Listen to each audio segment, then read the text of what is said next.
Shall we begin?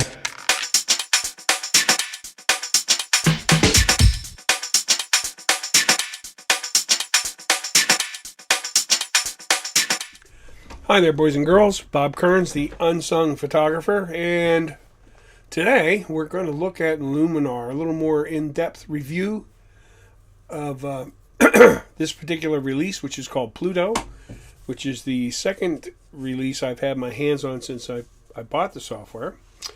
The holiday specials are over, and it is now selling for a price of $69 US on the Macphun website. And I've got to tell you, that's really not a bad price, considering that on one software is about $100. Their editing suite, that's a little bit more comprehensive at the time. It has a lot of file management tools that Luminar does not. However, as far as actual photo editing goes, Macphun's been at this for quite a while, and there is some really nice functionality in this piece of software.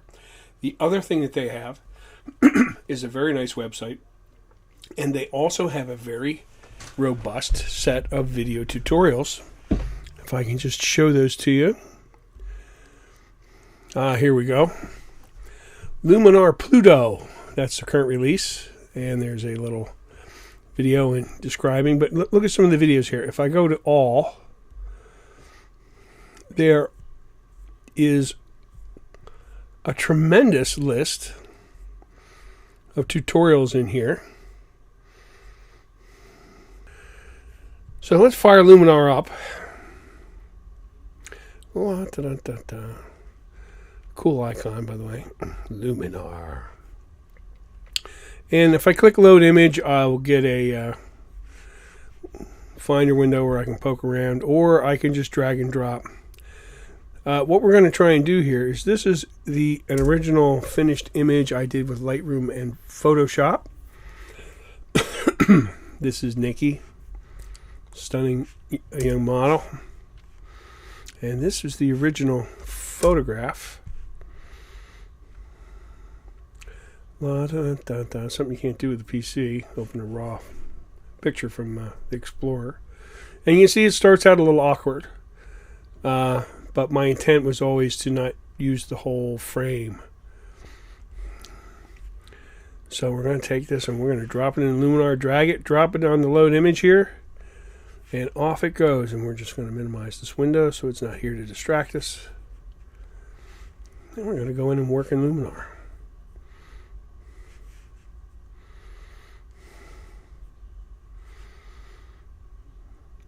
A couple of these new pieces of software that are out, as I notice, are really geared towards everything but portraiture. There doesn't seem to be a lot of focus on that. Even if you go through a bunch of the tutorials on Luminar's website here, it's a lot of landscape and, I don't know, possible street photography, snapshotty stuff. No real formal portraiture. What we really want to do, first off the bat, is decide which part of this image here has any value to us. And if we look over here to the right, let's just zoom in here a little bit, you'll see our workspace is set to default. And this is some of the basic tools: color, temperature, tone, exposure, contrast. And if you're a Lightroom user, you're probably familiar, saturation, vibrance, with something similar to this. Polarizing filter, that's one you haven't seen before. Structure, if you've used Nik tools, you've seen that before, but not in Lightroom. Clarity, you certainly should be familiar with. And the vignetting tool. So, as you start out here, that's the set of filters that are in the default workspace. But, because we're doing portraiture here, certainly some of those apply. But there are other ones that we would like to use. So let's just go and clear the workplace. Wow, now we have nothing. We can't do anything to this photograph, really. So we need to add a filter. So we'll go to here to add filter. And the first thing that we're going to look at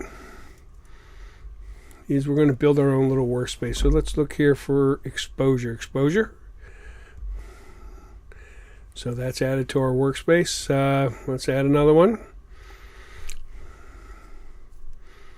Well,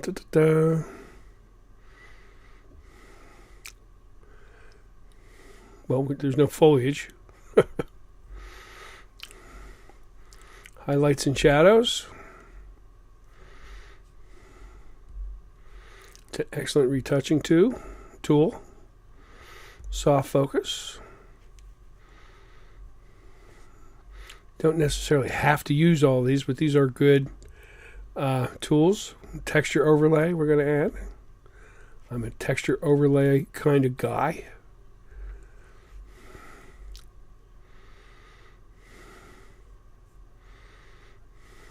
Saturation, vibrance, some color control, and if there's something else we decide we need, we'll get in there and have a look at it. So let's look at the photograph here. Command plus. Dirt on my sensor on this one. And we're really going to wind up with something a little more like this. So let's minus this out here a little bit. Let's go ahead and get our crop tool. So let's pick a ratio. Let's pick an 8x10 because it's easy to find frames. 4:5, 8x10, multiplying both by 2. That's what you get. Zoom out a little bit here. We don't need it that tall. We want to keep the ratio. What we really need to do is flip that over. So we're going to transpose that. Handy. But you can only transpose it once. If I go back up here and I'm toast. I can go back to the 4:5. Or, if I was clever, I could click 5:4. And I wouldn't have to transpose anything. Yeah, it's kind of unique. I get you. All right. I'm going to bring this down.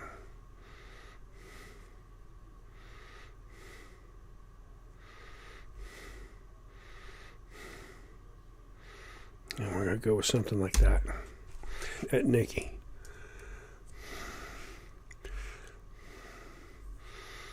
Well, there's a couple little things we may want to clean up, but not too terrible much. Excuse me. So let's see what we have here. This is our eraser. So what do we want to erase? Well, I think what we want to erase is maybe a couple of these little blemishes. Not the beauty mark so much. I kind of like that. Good. Let's zoom in here again. And you can see it does a really nice job. I'm very impressed with that. Is add filter. Brightness and contrast. Boop. Why brightness and contrast? Well, brightness and contrast is going to give us our dodge and burn. So let's turn the brightness up here. See it getting brighter. I'm looking at the highlights on her hair, really. And now we're going to select brightness and contrast. Oh, there it is. I have to click in this area. Why is that? Doesn't appear to be a button over there. But that's what it wanted us to do. So now, you're going to find by default what it wants to do is mark this out. So watch what happens. So you'll wind up with a dark area. Oh no, there we go. That's the way we want it. We're going to brush this in. And what we're going to do is we're going to just go over the highlights in Nikki's hair. And that is at an opacity of 50%, softness 100%. Size is 20 pixels. There's also a history button. You hold this down and you can see and just go back just like you could in Photoshop. Use the history tool. All right, now we're going to add another filter. Guess which filter we're going to add? Brightness and contrast. And we're going to make this our burning filter. Just leave the contrast on, and we're going to bring the brightness down. You can see it takes the whole picture. But now we're going to click up here, put a mask on it, and watch what happens the minute we touch it. So first thing I'm going to go for is do her hair. So now we want to find dark areas in the hair that's already pretty black. But we want to make those darker areas dark again to help give this some depth, right? Pretty spectacular, I think. Now, I think we're going to need to add another filter. What filter do you think we're going to add? Oh, how about brightness and contrast? And this time we're not going to do any masking, so we'll go back to the hand tool. And we're just going to turn the contrast up a little bit.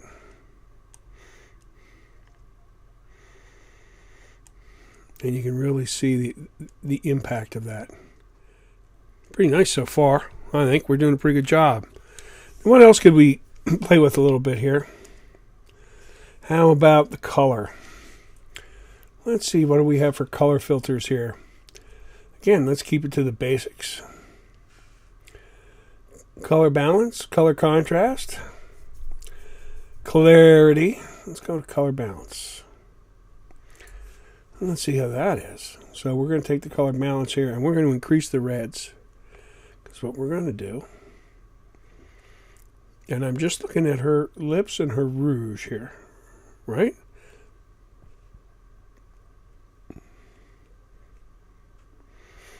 Oh, a little crazy. Took a minute to catch up. Be aware of that. This is not instantaneous, but again, I'm looking at her lips. I guess what we're going to have to do is now we're going to click here on our brush. And down here on color balance, and you'll see that square highlighted. And what we're going to do is paint color balance in. There we go. All we wanted to do is add some color here.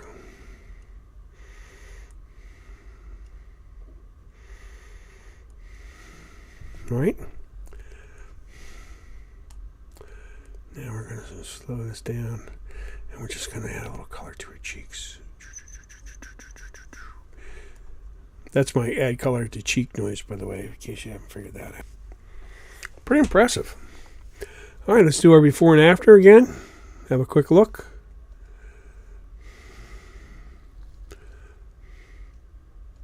Before, after, and we have a much nicer, not too extreme, but an interesting piece here. So now what I'm going to do is we're going to add another layer, okay? And we're going to add a stamped layer, which is like a merged layer in Photoshop, because it says merging. There it is. There's your stamped layer. And now we're going to add another filter.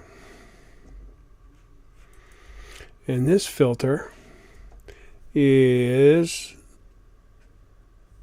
this strange one, the Orton effect. We're going to Ortonize this. Right? I have no idea what the Orton effect is. I really should Google this stuff. But I'm going to turn it up here. And you know what? This is pretty spectacular. It's sort of a soft, glowy kind of look. Softness, brightness, contrast, and saturation. So I got a 39. Let's turn the softness up. Oh, what's this? Oh, no, that's brightness. You're really getting glowy. Contrast. Pretty cool. And saturation. We can bat the whole saturation of the image up or down. I like her with a little color in here. But maybe that's a little crazy. So let's turn the amount up a bit. And we're going to back the opacity of that layer off.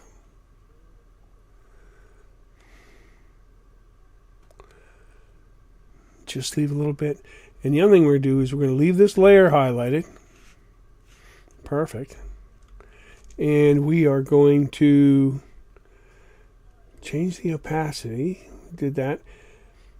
But we're also going to edit the mask. So obviously I have this highlighted. And I have this.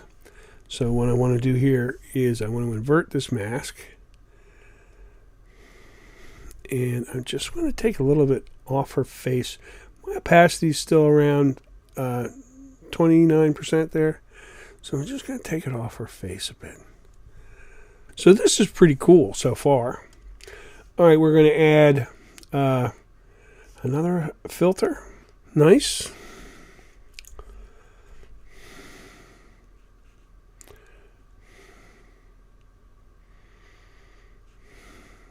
Split color warmth.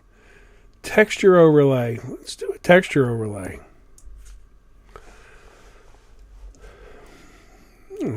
Let's load a texture. And what this is going to do is actually go to our disk. And hopefully you have a load of textures like I do, because I'm texture crazy. We'll open that one.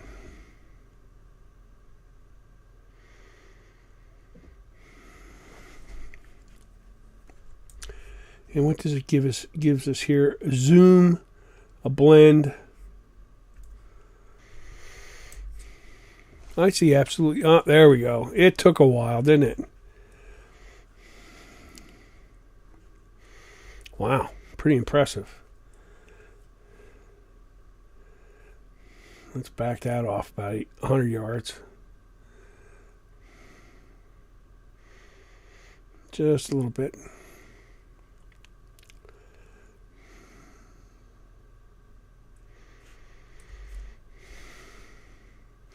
Likes to bounce around. It's not really very smooth to use. Seems to jump up to 100% and then back off. Oh, there's the edges. We can just fill it up like that. Now, what happens if I want to put a mask on this devil? I guess I can. And again, I want an inverted mask here. So I just want to take it off of our young lady. To do that, I'm going to turn my opacity up. Leave my softness all the way up. I'm going to paint it off of her skin. And it works well once you get going with it. Right? Okay, pretty cool. So what are our options now? I like what we've done. It's pretty awesomeness. And this has been no presets. This is just our sitting here and grabbing some filters and doing some painting. Some standard stuff and some more extreme. So let's save this out. File. Save. Now if I go to save, what this is going to do is going to save an LMNR file. It's going to save the history to the document, which I think is cool. Of course, Lightroom's not going to have any idea what to do with the LMNR document, I don't imagine. That's not the point here.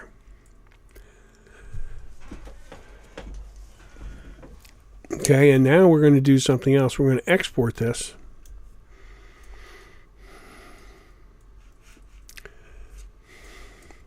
And we can export this to a TIFF, Photoshop, JPEG 2000. I don't know anybody's ever used that, but they have it here. And our other favorites, GIF or GIF, whether you like peanut butter or not, PNGs or PNGs, and JPEGs and or JPEG, however you like to go through that. We're going to save a TIFF. We're not going to resize it, though you could. And we're going to make our color space Pro Photo in case I want to do anything crazy with it later. I always keep it as wide as possible until the last finished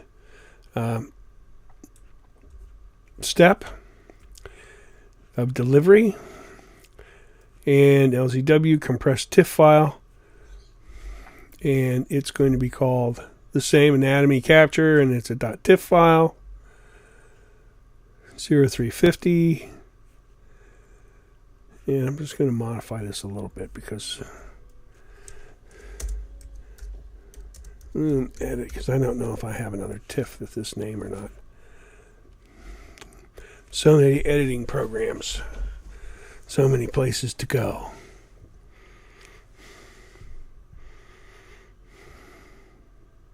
So let's pretend that this isn't a previously edited image now, and we just wanted to spiff it up for some strange reason.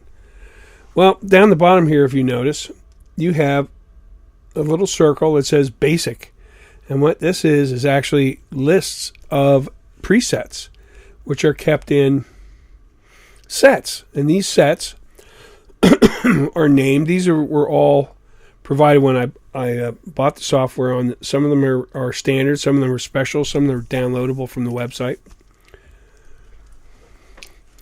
And let's try creative portraits presets here just for fun. And we can do even more with our portrait. We've edited it. We have our style. This is called high key. Wow, that's pretty spectacular, huh? Here's a black and white dreamy portrait, which is going along the same lines. We have other presets down here. Unexpected visitor, smooth and vivid, majestic beauty, or wedding portrait. I want to see unexpected visitor here. And you notice as we do this, the tool set is available to us that we could go in here and create masks or back some of this off on a particular area. And then we could go to another set of presets if we were going to be nuts. Let's go to Hector Martinez. Let's see what he offers here. And this is a man who likes his primary colors. I can appreciate that. And this one just pops my eye right here. And look at that. How spectacular is this stuff? How much fun is this to play with? Right? I'm really, really impressed. So let's go here to our hue and saturation. Let's go to our mask.